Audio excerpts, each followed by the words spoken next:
And 19th వర్స్లో చూసుకున్నట్లయితే యెహోవా దృష్టి ఆయన యందు భయభక్తులు గల వారి మీదను ఆయన కృప కొరకు కనిపెట్టు వారి మీదను నిలుచుచున్నది. ఎక్కడుందంట అండి ఆయన దృష్టి? ఆయన చేయాల్సిందాన్ని చేస్తాడు కదా. He created the universe, he created the men and also he has given all the rights.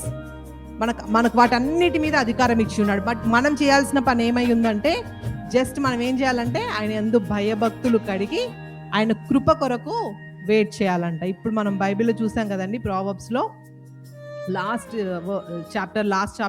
వర్స్లో ఏమని ఉంటుంది? అందం మోసకరము, సౌందర్యం వ్యర్థము, యెహోవాయందు భయభక్తులు కలిసి ఎల్లవేళలా కొనియాడబడును. భయము, భక్తి.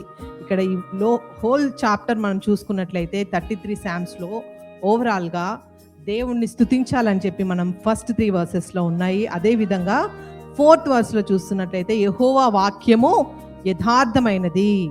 స్తుతి గురించి ఉంది, వాక్యము గురించి ఉంది కదండి. స్తుతించాలి.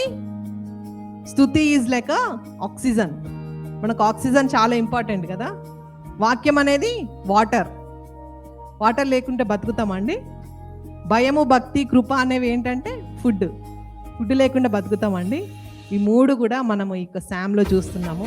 మనకు లోకానుసారంగా మన బాడీస్ ఫిజికల్గా స్ట్రాంగ్ చేసుకోవడానికి లోకంలో దేవుడు ఇచ్చినది మనకి ఎంతైతే ఇంపార్టెంటో, స్పిరిచువల్గా గ్రోత్ అవ్వడానికి మనకు ఈ స్తుతి అనేది దేవుని వాక్యం